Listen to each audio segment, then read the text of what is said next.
Welcome back to the Aussie Game Podcast, where we talk all things Australian football. What an exciting 24 hours or so it's been, Mopper, because we've got our World Cup draw. We know our opponents for next year's World Cup in North America, and we're going to go through that in just a moment. We're also going to touch on an exciting Australian Championship Grand Final. Heaps of action happening in the A-Leagues, plenty of action across all of our Aussies abroad. And of course, we're going to finish, as always, with our team of the week, mate. But welcome, mate. And what did you make of the World Cup draw? Yeah, no, look, fantastic. Look, out of all the big teams, I think we navigated around them. I think the top quality teams we've missed, and I think America's a fair good opponent for us. They're probably at our ability, or just probably on par, or just maybe a tiny bit above. But we've seen in a friendly that we can definitely match them. And funny enough, Paraguay had a friendly with them last month as well. So we've all played each other. So yeah, it's I think it's just come down to a perfect little draw for us. The crowd will be the hardest for me in Seattle. That'll be very difficult to play America with that crowd, but we've had that experience. And I reckon with some of our best players weren't playing in that America one with like Sorati, I think he'll tighten us up nicely, and I think we're going to have a great shot at him. I meant, what did you make of the World Cup draw, the spectacle and the show that FIFA put on, mate? Did you enjoy that at 4 a.m.? Look, it was pretty ordinary from my point of view. Honestly, I didn't enjoy it. It wasn't even entertaining, but I got up at 4, just pumped for the draw, and then it lagged for about 25 minutes. Then I went back to bed for half an hour. But then I got back up at 5 o'clock, hoping that the draw would have started. But no, another half an hour, and then it finally started. And I'm sure that's the sentiments are there for everybody. It was very strange, wasn't it? And I was yeah. just watching, just going, does anyone actually think right now, oh, I'd really like to see a musical performance here, or I'd really like to see another player interview, or is everyone just going, get on with the draw? All right, Yeah. let's get down to business, actually. So we're in Group D, the Socceroos. So we in with USA, as you said, and we are in with Paraguay. And our final opposition, we're not going to know that until March. It is going to be one of Turkey, Romania, Slovakia, or Kosovo. So I don't think it's worth going into too much detail about those four. The way it will work with those ones is that firstly, Turkey will play against Romania and Slovakia will play against Kosovo, and then the winners of both those ties will play against each other for that World Cup spot. So probably not worth going into too much detail around those two, mate, until we know our actual opponent. But let's talk a little bit about the USA, because we did play them in a friendly not too long ago. I just want to share a quote with yourself and the listeners, and I'm sure a lot of people have seen this already, but when USA were drawn against the Socceroos, former Leeds United player Mike Grella claiming the game against the Socceroos is a layup for the US. So if his sentiment is anything to go by, there's plenty of confidence with the US coming up against the Socceroos. Is that justified, or do you think they're getting a bit ahead of themselves? Oh, I think they're way ahead of themselves. I don't think this is an easy draw for them. I think each team are equally competitive against each other, and it's going to come down to big moments. And I think, yeah, look, the massive advantage being at home in the crowd, no doubt about it. But technical wise and football wise, I think Paraguay, ourselves, and whatever European nation comes through, it will be definitely super competitive against them. And it's going to come down to this very fine margin. So I know they're a bit bullish, and they always are very passionate around their sports. But yeah, I don't think it's going to be a cakewalk. I think the the advantage, probably what they're thinking of, or what I'm thinking of, is it's if you're good enough, top three should be good enough in this group. So but we all know that when you get to the next round and what's ahead. But yeah, I don't think the competition in this group is as easy as what they think. The World Cup's very open this year, 48 teams. I think it's going to be a lot of surprises, and it's not going to be as clean cut as what people probably think. I think you're right in terms of the evenness of the group as well, because I'm sure many other teams would have looked at USA as one of those Group 1 teams or Pot 1 teams and thinking that they would be preferential over some of those big hitters as well. But then Paraguay, obviously one of the better teams in pot three as well. So when you throw all that together, it is a very even group, and then we'll see what happens with that fourth spot coming out of Europe. I just want to also share a quote with you, and we know that game against the US was very hotly contested, and there were a few little flashpoints throughout the game. But this is from USA captain Chris Richards after that friendly against the Socceroos. They're lucky it was a friendly. I was ready to go. If the ref didn't give me a yellow, I probably would have killed somebody. So that's a nice little thing that we can look forward to as we work our way to this game, because this one isn't going to be a friendly, and we'll see if that firiness continues from the US, and we know the Socceroos aren't going to take a backward step either. Yeah, look, they like to talk over there, don't they? Talk's talk, but really action is on the pitch, and whatever outcome is going to lie in this World Cup. And I wouldn't even put America anywhere into the round of 16 because I just don't think as a football nation they have the depth and quality. I think they're competitive, no doubt. They've got a good squad and they've, you know, built on that over the years, but they've never really done anything much at the World Cup, have they? And they've always underperformed on the big stage, and but not putting that lightly because realistically, there's some top nations in the world that are just way better than America in football, and they've never had that grasp on it, have they? They think they're at this level, but I don't. I think in reality, when you bring in the Europeans and South Americans that are just dominated football at the big tournaments for a long time, that's just the reality of it. And you got to be at the super best, and sometimes even that's not good enough against these top quality sides. Just before we talk about Paraguay, mate, what about our experience of playing these four friendly games in the previous two windows in North America against North and South American opponents? So our games, one is going to be in Canada versus that European qualifier, and the other two are going to be against the USA. Couldn't have really planned it a lot better in terms of preparation and getting the players used to the conditions, but then also the opponents that we ended up drawing for the group. Yeah, absolutely. We nailed it. And strategically, hats off to Football Australia and the planning team behind this because the investment that they've shown to do this, because it would have cost them a fair bit of money to get everyone over there and around those grounds and have those 12 months to prepare for it. They needed to do something about it. I know a lot of focus was on the team, but the preparation about where they were playing and how they were doing things logistically will come down to some very important factors because we know the conditions that the team's going to face over there.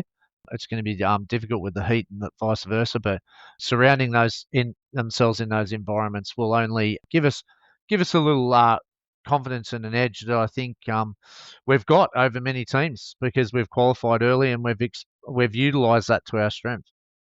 And Popovich did mention throughout those couple of windows where we were playing in North America that it wasn't just the venues that they were playing at. They were looking at different options for opportunities where we might get in the World Cup in terms of venues. So I'm sure that they've scouted the ones that we ended up getting, and they've got some ideas about hotels and training grounds and all these kinds of things that go into the preparation for a World Cup. So I think they're in a really good spot in that sense. Let's talk about Paraguay, other opponent in this group. So this is their first World Cup appearance since 2010 when they did make the quarterfinals. So they had a pretty red hot team around that time. Jose Luis Silva, their keeper, and some quality outfield players as well. They probably, in terms of profile, they're more of a defensive minded team that likes the counter attack. That's their kind of style.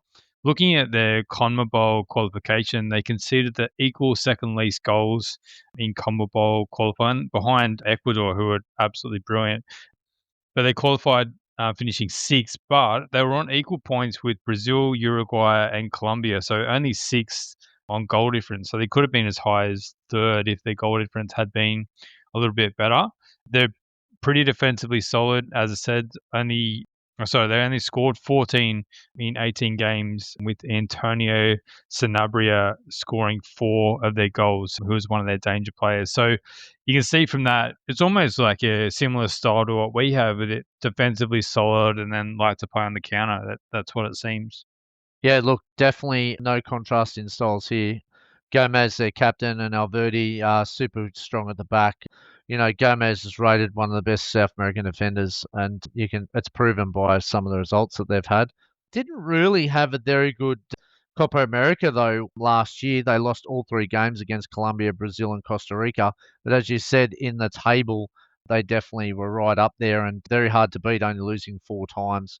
And they did play America in the 16th of November, where they went down 2-1 to a late on goal from America in the 71st minute, and they had a player sent off as well. So, the contest was quite even, similar to like ours. We played some of our best football against America, and there was a few players missing in that game too. So, but that's going to happen, isn't it? When we probably face them over there too, you just don't know about fitness.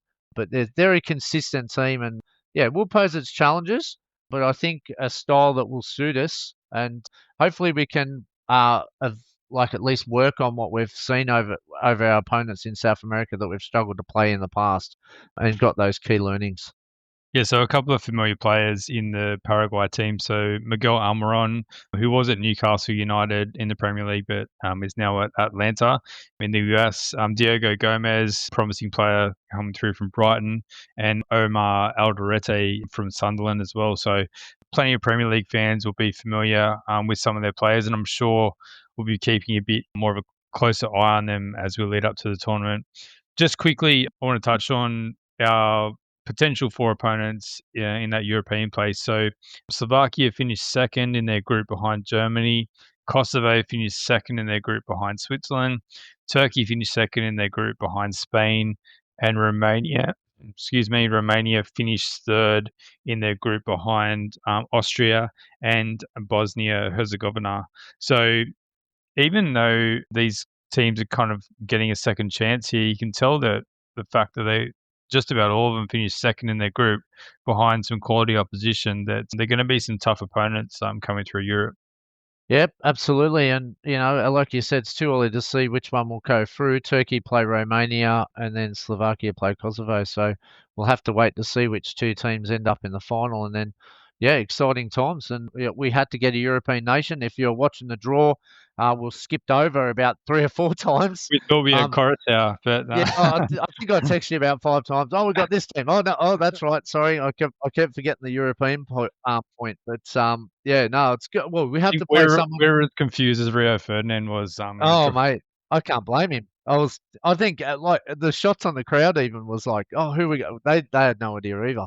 But I think if we're playing a European team and we're picking one of them over, the quality in Europe, I think we're pretty lucky to again find a similar team around our standard, and I think that's what we're going to get.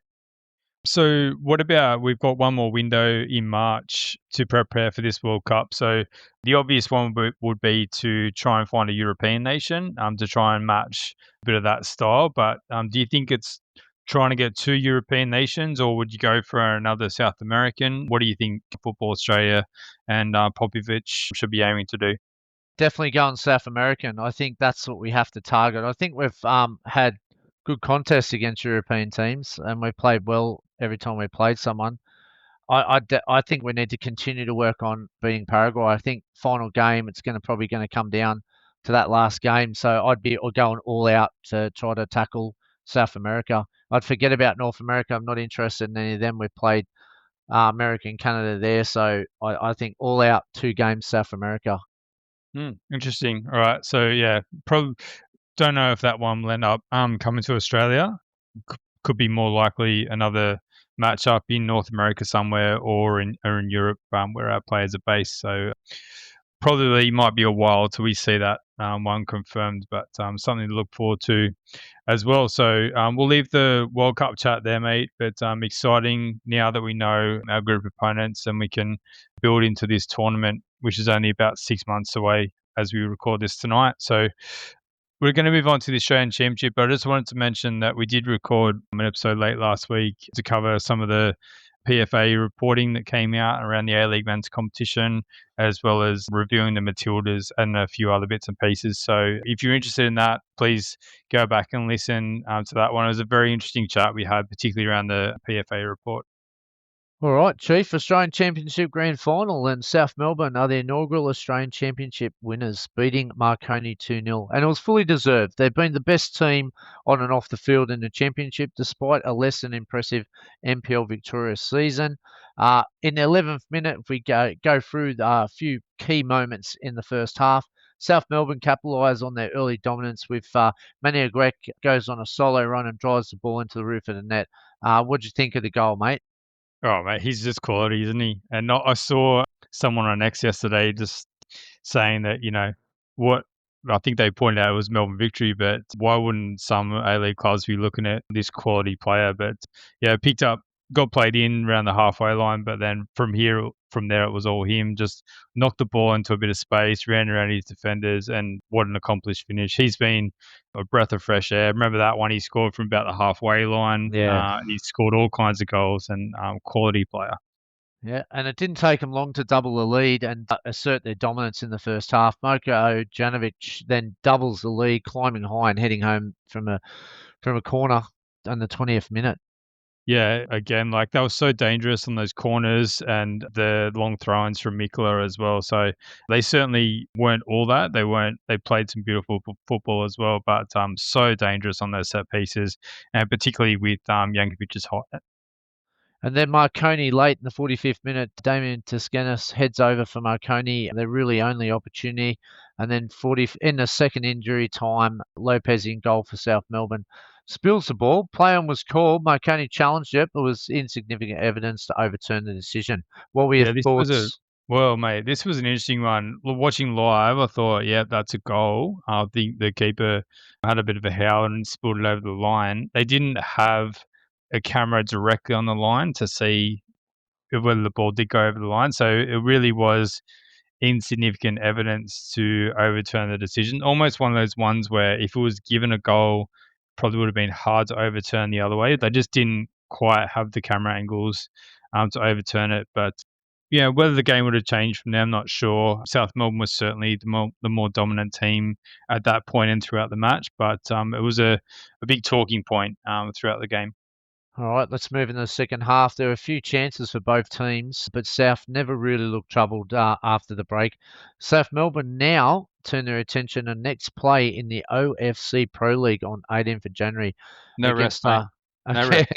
Definitely not against Tahiti United. And this is what they want, to try to open up some avenues. So short off season for them and then straight back in the much talked about OFC Pro League.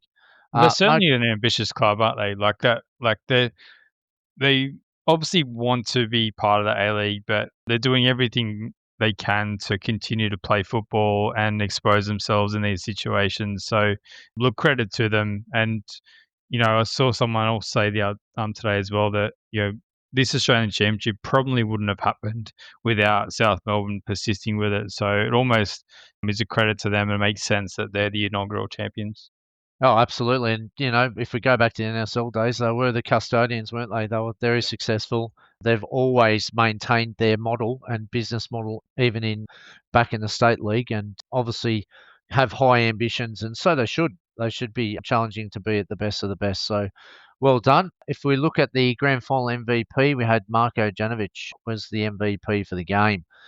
Overall, though, for the MVP for the Australian Championship, that was awarded to Dredon Kelly of RPL Leichhardt. Yeah, he was good. He's Canadian, good throughout the tournament, Dredon Kelly. So, yeah, congratulations to those two. What did you make of the Australian Championship as a whole? You and I have been discussing the pyramid at length off air, and we are going to do a show early in the new year to provide some of those thoughts. But what are your thoughts on the Australian Championship, the first edition? Now, look, I think it's a great concept. It opens the door, doesn't it, to link that pyramid in. And I think this was a real tester to see whether clubs could get their fan engagement and get their models right for what looks like in the future. Look, I'm sure there's a few things where we could say that, we could be doing this and that at certain times, and that's debatable over your thoughts and opinions. But I think it's a great start to get those teams that were custodians back in the NSL back and rewarding teams in the state league that did well to try to connect themselves into this championship. So I think the thought process behind this Australian championship was very strong. I think it's got a very good business model. The challenges for the Australian Championship will be around the cost model of it and the affordability. But where does it link in with the pyramid if we can make this successful? But I definitely think it's opened our minds up as a football country and the way we run our Australian Football League. This could potentially be better and will work, I think, in the future if we can get the pyramid right. Yeah, it's the first stepping stone to what we hope is going to be something really special. And it's good that because this was pushed back a couple of times, and it's good that it's actually up and running. Of course, people wanted a larger concept, but let's put that aside for a second and say, look, we're up and running. And as we build into next season, there's going to be clubs that weren't part of it this season that are going to be desperate to get in there for next season. There's been some great fairy tale stories, and we've seen the strength of some of those bigger clubs come through towards the end of the championship. So, no doubt that it's going to be bigger and better next season, and let's hope it just continues to build. Yeah, and I think the Hahn Cup also too shown that some of these clubs are definitely willing and able and can compete with the best. And you've seen it. Heidelberg's run, knocking off nearly every A League team, Avondale making the semi-finals. Like these clubs are ready, and there's certainly that Australian Championship would have just proven that it can work. And now it's up to the powers that be to try to make it all connect. And exciting time for fans. And well done to everyone who put the energy and effort and business models around their local communities, because we certainly got a lot of reaction and a lot of investment around those local community areas. It was fantastic to see. Yeah, and we should pay respect to Marconi as well for making the grand final and going on a great run throughout the Australian Championship. And look, as I said, we are planning on doing a special episode around the pyramid and some thoughts about how we connect it all. So, as always, we're happy to hear everyone's thoughts and questions around that. It would make a great episode if we had some opinions from our listeners as well. So, keep an eye out for that one. And as always, just reach out if you've got thoughts and opinions. All right, let's go overseas, mate, because there's a bit happening in England. Let's start with the championship. Do you want to kick us off? All right, yes, what a great start to the championship this weekend. Middlesbrough consolidates second place in the championship, and Coventry lost, I seen overnight, so they closed a bit of a gap there to the first with a thumping 4-1 win. And what do you know, Mr. Riley McGree, one of our blue chip players, scores a goal in the 86th minute, and Sammy Silvera gets 22 minutes off the bench. And we've got the emu celebration. Have you seen that one before from Riley McGree? The No, I emu haven't. I was celebration. very confused, mate. I'm very confused. I need an explainer on what that is. Well, when you score, you can do whatever you want. Maybe it's some of the kids and I'm out of touch. It's probably that. Next generation. Our other Australians, Callum Elder, is taken off late as Derby lose 3-1 to Leicester. A crucial win for Cam Burgess' Swansea. They've ended a 5-match losing streak with a 2-0 win over Oxford, and Oxford was one of the teams down the bottom as well, so gives them a bit of breathing space. The Socceroo defender also had a strong performance in the win. And the match between Portsmouth and Charlton was abandoned due to a medical emergency in the stands, with Charlton later confirming that the fan passed away in hospital. So all our condolences and thoughts are with their family. Down a level, we've got League One. We've got 31 minutes off the bench for Alex Robinson as Cardiff stay top with a 3-2 win over Huddersfield. FA Cup, Port Vale win 1-0. They haven't seen much success. They're last in League One, but they have success in the FA Cup. Kiwi Ben Waine getting the winner, but Joe Gauci is dropped to the bench. Is this rotation or something more? What are your I'm not. thoughts? It's a very interesting one. It could very well be rotation, but given that probably their schedule is probably not that big, it's an interesting talking point, and I suppose we'll know next time that Port Vale are in action in League One whether Gauchi gets his spot back, or whether this was a sign. We know that they've been on a really bad run in the league, so could this be a bit of a change, which would be devastating for Gauchi? Yes, time will tell. Also, Wigan progressed to the third round of the FA Cup. They won a penalty shootout over Borough after a 2-2 draw. Rafael Borges Rodriguez and Tyrese Francis both started and substituted at half time in the 56th minute, respectively. So, good to see them progress through the next round.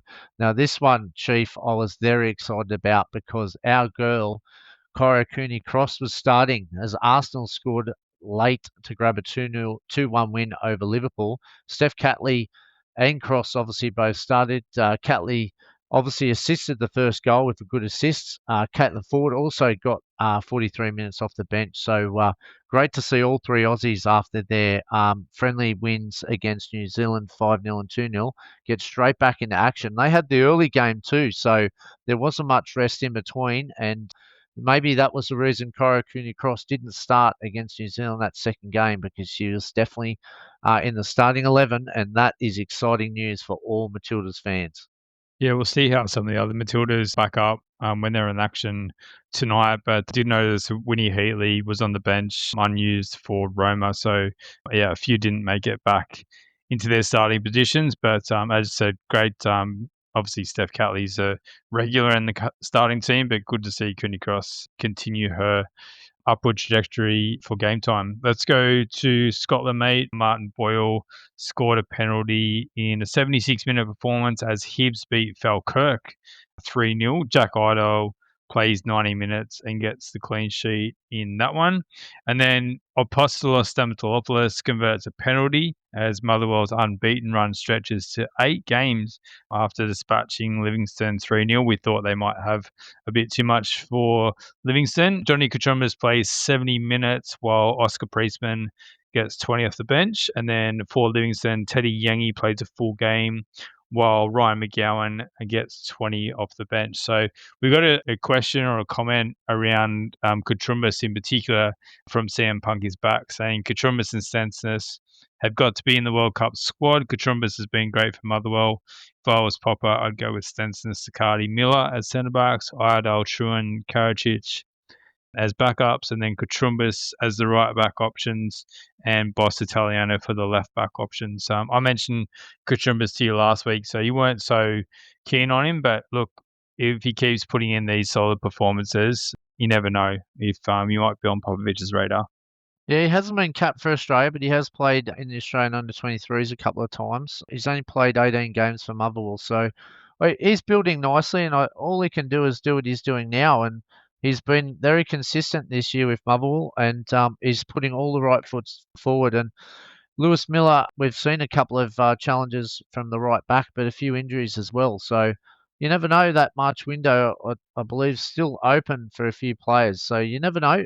I definitely believe he's got the ability, and definitely got, I reckon, will the opportunity come before the World Cup in March? I'm not too sure. But yeah, no, definitely some good words and good comments. That all those players are top quality players. So, I think that's what the thing is with the Australian team. They're all pretty consistent and all pretty at that same level, apart from one or two. Okay, mate, let's continue on in Scotland. Keanu Bacchus scored the match sealing goal in St Mirren's 2-0 win over Dundee United, with Zach Sapsford and Ryan Strain both coming off late for the Tangerines. This was St Mirren's first league win since September, so they've been on a really poor run. So an important win for St Mirren, but unfortunate for the guys at Dundee United. All right. And over in Germany, St. Pauli score late to rescue a point, an important point that is against Cologne. Jackson Irvine plays a full game again, and Conor Metcalf 22 minutes off the bench. And Jackson Irvine's last few games, he's started full games, Chief. So looks like he's getting his fitness right back to his top of his A game. Let's go to the Netherlands, mate. Eredivisie, full game for Aiden Hrustic as his Heracles are held 1-1 by Telstar. There's still 5 matches unbeaten, but Telstar being last would have been good to get a win to pull a bit further away from relegation trouble. Also in the Eredivisie, an assist for Jordy Boss in 28 minutes off the bench as finalled 1-6-1. Beautiful assist, mate. It was about a 50-meter pass, and the striker just couldn't run into it any better. Absolutely Didn't beauty. take him long, did it? Mr. A-man himself, A-star himself. He's Geordie Boss. What? Oh, I cannot wait till the World Cup. He's going to be unleashed. I love it. I can't get ahead of myself. Sorry. Uh, The division down in Netherlands, Camp Pepion comes off the bench to score the winner for ADO Den Haag in their 2-1 win. His sixth goal this season. Also, two Roda JC continue their slide, and now 7 without a win. Josh Nisbet played 90 minutes in their 3-2 loss. So Camp Pepion still on top and going great guns.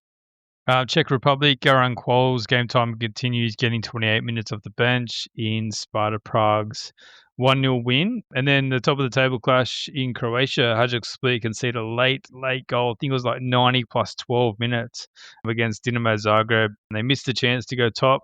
Anthony Kelly came on late in that one, and Fran Karacic was an unused sub. We also had the last round of the J League, mate. So a few games to touch on. Arthur Papas's Cerezo Osaka lost 3-1 to Yokohama FC. They ended up finishing 10th. So It's a a great solid result. season. Yeah, Absolutely. great season. Tommy Deng got 26 minutes off the bench as Yokohama F Marinos. They went down 2-1 to champions Kashima Antlers. Marinos ended up finishing 15th, so nowhere near relegation trouble at the end, but certainly was looking very dicey for the majority of that season. Yep, and Mitch Duke plays Sid the first half in Macheda's 1-0 loss to Cachorro Reysol as Macheda Zovio finished 6th. That's another good result for Mitch Duke's side. Jason Guerra for Nagata finished last and are relegated. So interesting what happens with Jason Guerra after that relegation. As the J-League transitions to a season that aligns with Europe now, they'll hold a special season, but there are concerns about how competitive it will be and what should these players do before the World Cup due to the big gap. Yeah, I saw a few mention potentially coming back to the A-League. I know Mitch Duke's name's been thrown around, but yeah, the J-League transitioning into the European calendar presents an opportunity. They are, as I said, still hosting this kind of mini tournament, but yeah, there are concerns about what the competitive nature is going to be. So I think if you look at those players like Dang, Duke, Garrier, they're all on the fringe of the Socceroos. You wouldn't say any of them are definite. So they're definitely going to want to continue competitive football as we build into March and then June as well. And you'd think at their level, and now you'd be thinking A-League would be obviously a destination for all three. Makes sense, doesn't it? Like they've all been and played in the A League before, and I'm sure there's plenty of clubs that could use their experience. So, and you're right in the face of Popovich week in week out as well. So if you're going to perform, you're going to get your chance. Definitely. All right, Chief, wrap up the USA before we head home. Yeah, unfortunately for Vancouver Whitecaps, they went down 3-1 to Inter Miami in the MLS Cup final. Giuseppe Bovalina didn't even make the matchday squad, unfortunately for them. But great season for Vancouver Whitecaps. They got some silverware throughout their season, and yeah, what a great season they've had to go all the way to the final. I'm sure Giuseppe Bovalina would like to build some more match minutes as he heads into next season. So we'll definitely keep an eye on him and all the others in the MLS as they go. But yeah, a bit of a break for them. I think they're back in March. All right, let's head home. We got the A-League, and first on Friday night was the battle between MacArthur and Victory, and they drew 0-0. Victory only one shot on target with 19 shots, which was via Nishan Vupale. He is looking good. I'm liking Vupale. He's starting to make his groove back into this side. They definitely much need him. Victory. It did look threatening. Santos, who was good on the night, had one in the back of the net at the end of the first half, but it was ruled out by a foul by Juan Mata in the lead up. Was that the right call, Chief? I think so. A tough one. Probably a little bit soft. Talbot maybe played for it a little bit as well, but yeah, I think when you're down at the bottom, things just don't go your way, do they? So yeah, Yeah, they could have true. really kicked on from there. But yeah, I think probably the right call in the end. Victory were better though, and they have been but that's now unfortunately 5 of their 7 matches where they haven't scored, which is a massive concern. Both teams were pretty underwhelming, I thought, in this one, and probably not the best football game either. The pressure continues on Doles, leading obviously into the original rivalry versus Adelaide and then the Melbourne Derby. So, an improved performance by Victory, but still not gelling completely. But they did try, but unfortunately, MacArthur was stubborn and, did have a couple of opportunities themselves, but it really didn't deserve a winner, I don't think, this game, and it wasn't the flashiest. There was a very frosty post-match interview with Dillis with the Paramount Plus team as well. Eric Partaloo asked him a few questions, but very short and cold with his responses. So certainly seemed like a man that's under a bit of pressure and not wanting to give away too much. So I guess we'll just see. Those are huge matches coming up against Adelaide and the Melbourne Derby. So it could be a way to galvanise his team and get them up for a big one. Yeah, definitely. I like to look at their bench too in this one. They've got a few players returning, so I think they'll build into it. And yeah, he just wants to break that winning feeling, doesn't he? And I think, like you said, the pressure's telling. You tipped a draw in that one, Chief. So well done. We'll give a tick to you. I thought the Victory would, start to get on a run, but it didn't happen. So well done to you in your tipping.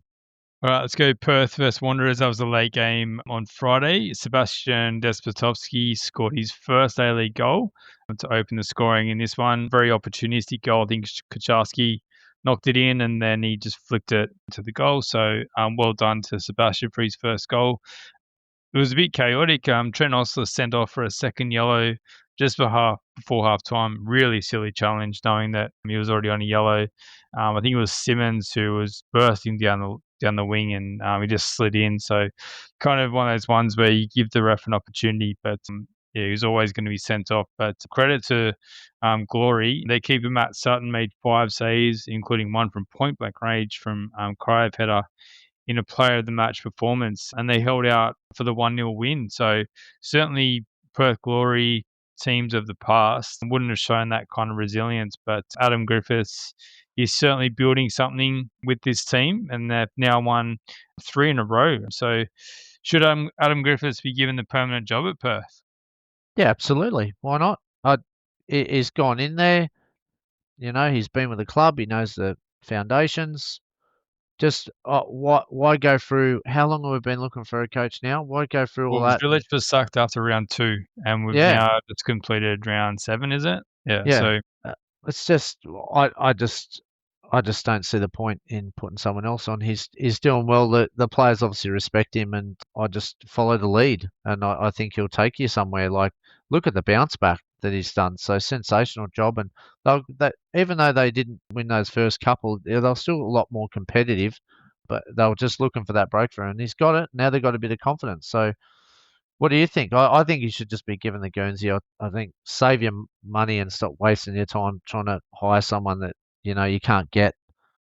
tend to agree, mate. And I think their squad's not too bad actually. Like if they can keep them fit and on the pitch, I think he's certainly done a good job in the time he's there. And why not give him at least until the end of the season to see what they can do? I noticed that we'll have a look at the table a little bit later on, but at the time they went up to 4th on Friday night before some of the other games were played. So certainly given a huge lift up the ladder has Adam Griffiths. He told a great funny story in the post-match press conference about a mountain goat and a lion. So it's very, very interesting. But We've got he's Valkanis in Brisbane talking about Alexander the Great. Now we've got the Lion, and I love it. he's Yeah, great. He's great with the media, Adam Griffiths, and you like those personalities in the game. yeah, It's very I fun. love it. So you picked a 1-1 draw, mate. I actually had Perth to win in this one, so I'm going right and 2 tipping from 2. so Well done, far. mate. I just wanted you to go through Perth's next 5 fixtures, mate, because I think there's some interesting themes in there and some that you've been spoken about before. Yeah, so Perth have got 2 home games on the 13th of December and 20th of December against Sydney FC and Adelaide United. Then they're on the road on Sunday, the 28th of December, to Melbourne City, and a few days later play Melbourne Victory, which This kind of follows the path of what we were saying earlier in the year about trying to play more games in a congested time in certain cities while you're over there, so to save money on flights.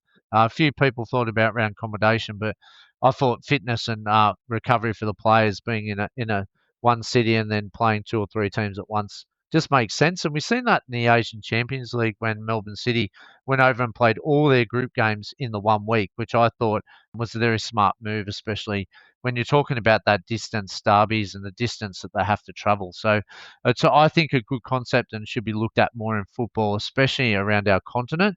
And then they're back home on the 10th against Central Coast.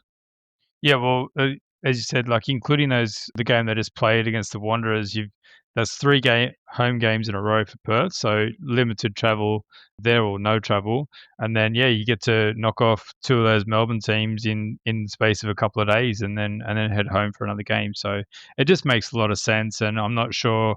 I hope for the draw makers, this was all planned and it makes sense, but I think particularly for Perth and particularly for the New Zealand clubs, if they can knock off a few fixtures almost on their way back from other games, I think that makes a lot of sense. Yeah, look, I don't mind it, even if they play a few more fixtures ahead of the ladder. Like, I don't think there should be this like week one, week two, and the same amount of games because we don't see it in Europe because of cup competitions and vice versa, and trying to fit in everything with the schedule. I just think it's a smarter way of doing things, especially like you said with the long distance teams. All right, let's talk about a couple of those Kiwi teams because the New Zealand derby was on, mate, and this was a fascinating and intense derby with no shortage of drama and talking points. So let's go through a couple of them. Lachlan Brook opened the scoring in the 7th minute with his second goal in 3 games. Nicely teed up by Logan Rogerson, who cut it back and found him, and he absolutely rocketed that ball into the back of the net.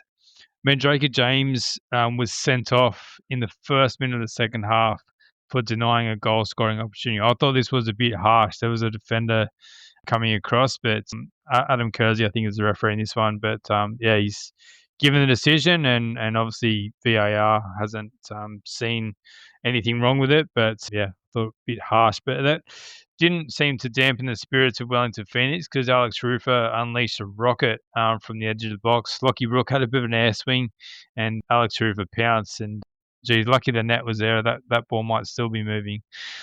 Auckland was then awarded a penalty after a VAR review. It was taken by Sam Cosgrove, saved by Josh Olawayemi. Auckland are then awarded another penalty, this time taken by Francis de Vries, saved again by Olawayemi, but de Vries puts in the rebound. So very unlucky, that one. Guillermo Meyer then seals the winner after being teed up by Sam Cosgrove late on. So Olawayemi made 10 saves, mate, including 2 penalties. So had an absolutely outstanding game. Didn't deserve to be on the wrong end of this 3-1 result to Auckland. Yeah, and the fixtures added plenty to the league, despite Auckland winning all 5 meetings. 22,993 in attendance yesterday. What about that for a crowd? It was on the Unbelievable. same time as the Australian Championship. I do wonder how many where people's attention was divided. I was trying to watch both of the games myself, but I think there's something, even though it is a New Zealand derby, I think Australian football fans are really starting to get behind it. And as I said, despite the landslide to Auckland FC with the winning, I think it's a fixture that people can get behind. And it just shows you, I think, what a derby can do for the league. Well, I'll tell you what, Wellington, red card, penalties. They haven't had much luck in these derbies, had they? But their time will come and it'll turn. They showed a lot of resilience, didn't they, to get back 1-1. So a credit to them, and they busted it out last time, just losing to Auckland too in a close counter with only 10 men. So Oh no, that they was Auckland had 9 men that time. Auckland had So nine yeah, men. there's Yeah, always sorry. always Reds in this Yes. fixture. So it is a viewership opportunity, and look, 22,993. That just shows how professional and how well managed they are over there, and they're becoming an absolute powerhouse, aren't they, with these crowds? So it's great to see that we've got them in our league, and it's working so well. They'll be in the OFC Pro League with South Melbourne as well. So it'll be interesting how they start to juggle that with that starting in January. Yeah, and I can't wait to see South. If do they play each other, South It Melbourne? will Well, Yeah. not first up, but they will. Yeah. Yeah, nice. Well, we get to good test of South Melbourne as test their A-League caliber. All All right, right, let's mate. go. Jets and Yeah, City. yes, let's go. City pounced on a defensive lapse from Mark Nutter before Andreas Kern slid in 18-year-old Kavian Roshan Manani, whose shot hit both posts before nestling into net. The Jets had the better chances, though, throughout the game, but a combination of wasteful finishing and some outstanding saves and Patrick Breach. He just is a rock. It wasn't enough to secure the win. Two drinks breaks because of the heat were required. It was really hot out there for this one, and City get away with the points and now travel for their big Champions League game against Seoul. Yeah, two drinks breaks per half. So Milligan made the point post match that, if we're stopping that often for drinks, why are we actually playing? There's certainly a talking point in this one. Yeah, the match down the road at Gosford had some effects as well, but I don't think I think we need to really think about playing at this time of the year, playing these afternoon games, because I know the idea would probably be to spread these fixtures out so everyone can watch and can take in all of the games. But I think for the players' welfare and for the spectacle, you can see that the players are absolutely drained post match, and no doubt they would be. But I think they really need to think about these fixtures in the Central Coast. Sydney game for the women's competition was actually called off because of the heat. So yeah, I think they really need to. I don't know. I assume it's just later fixtures or better timings for what they can do. They obviously can't predict the weather so far ahead, but they have to know that later in the day is going to be better. These kind of mid afternoon, or this one was a 5:30 kickoff or 5 o'clock, I think. But I think it's just no good. It's probably the same for the Australian Championship. They had to play some into some hot conditions as well. I don't understand why we can't just kick off at 6:30 and 8:30. Like Paramount's got the A-League prime time. I'm sure we could have shifted. Common sense probably should have. Everybody knew this was coming, didn't they, on Saturday? The conditions. So Yeah. we just have to be a little bit more player welfare. Like I'm surprised the player welfare from the A-League never said anything because I think it was a pretty poor move that we didn't make that adjustment. Yeah, but I think for the Jets, I feel like that win against Auckland was a bit of a turning point for their season. Even though they didn't get the result in this one, they did have plenty of chances. Probably their finishing was just a bit off. But look, credit to Melbourne City as well, because squeaking out these 1-0 wins, and they did it a lot last season as well. But they're just doing what they need to do, juggling two competitions and still right up there in the table. Yep, and as I said, big game midweek in the Asian Champions League too. So hopefully that heat didn't impact their travel plans too much. They'll be They've going got for four in a row in that one, won't they? Yep, absolutely, and it's going to be a hot contest, so we'll see how they go. All right, speaking of Mariners Sydney FC, again extreme weather. Match was delayed kickoff due to lightning, but early in the day it was 40 degrees, bushfires in the area, and several homes destroyed. Thoughts are with those obviously affected in the local area. In the 10th minute, Brad Tapp opens the scoring when his shot from a corner finds the back of the net via deflection from Marco Tizan. And the 22nd minute, Alfie McAlmont cracks one off the bar. But in the 29th minute, in the key moment, Al Hassan Toure equalised for Sydney FC, teed up by Giuseppe, and Redmayne almost gets enough on it to keep it out, but they got the equaliser in a 1-1 contest so far. As we go on to the first half, Mariners hit the crossbar twice again in the space of 10 seconds through DePizio and Thoros, and then it took the second half, the 68th minute. Victor Campuzano scores a header after Quintal, who replaced Ocon Engsley in Sydney FC's lineup, picked out his unmarked run with a great ball.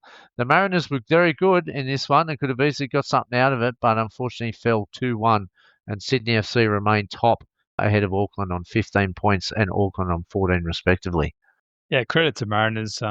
We've spoken a lot about their start to the season and how interrupted it was, but they've done a fantastic job and they've been competitive in just about every match, and they certainly were in this one, and certainly could have got something out of it if their finishing was a little bit better. Even Devon Schmid made a nice save toward the end of the game as well. But battling away the Mariners, and credit to the fans as well for the ones that ended up going out to that game. There was a huge Sydney FC contingent as well. I think they do like an annual trip up to the Gosford and they all get dressed up in their beach gear. So, yeah, credit to both sets of fans for getting out there in those conditions.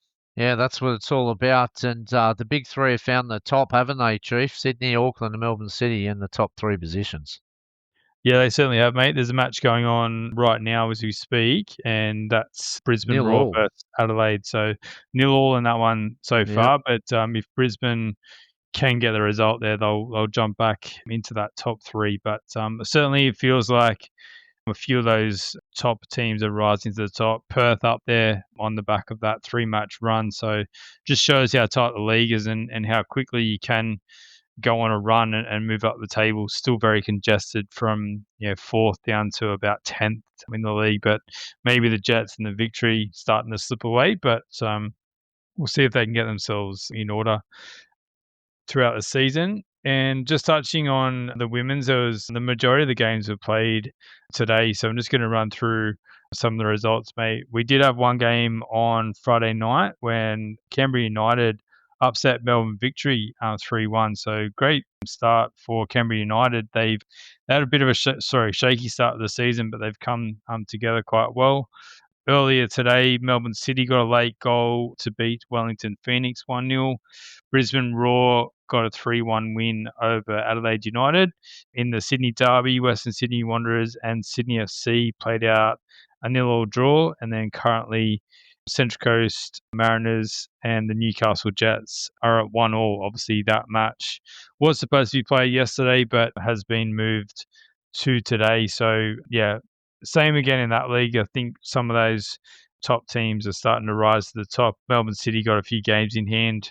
They've got 3 games in hand actually over league leaders, Melbourne Victory. So once some of those makeup games are played, we'll have a better sense of how that ladder is looking.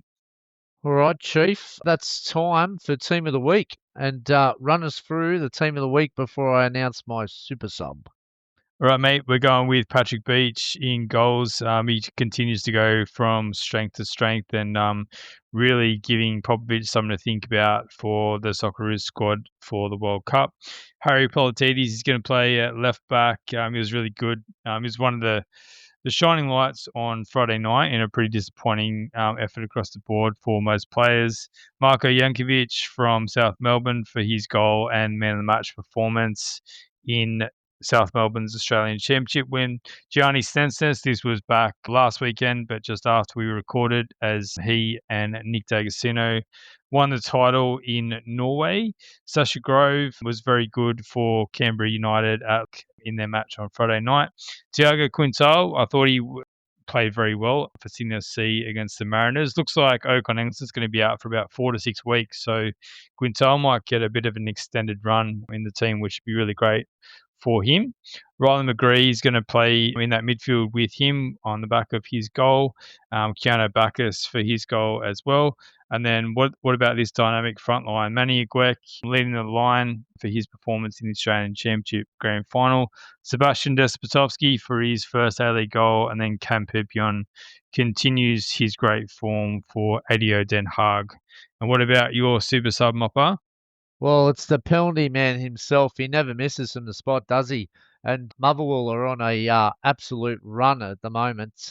How can I leave out my superstar, Stama Telopoulos, with another penalty and another win for Motherwell? So he is my super sub for the week. And if we want to go to the World Cup with the penalty taker, he might be the man. There's a few in our team. You want that at the World Cup, mate. If they're taking them for their teams regularly, it makes a hell of a lot easier when you get to the big stage. Especially if we get into a shootout.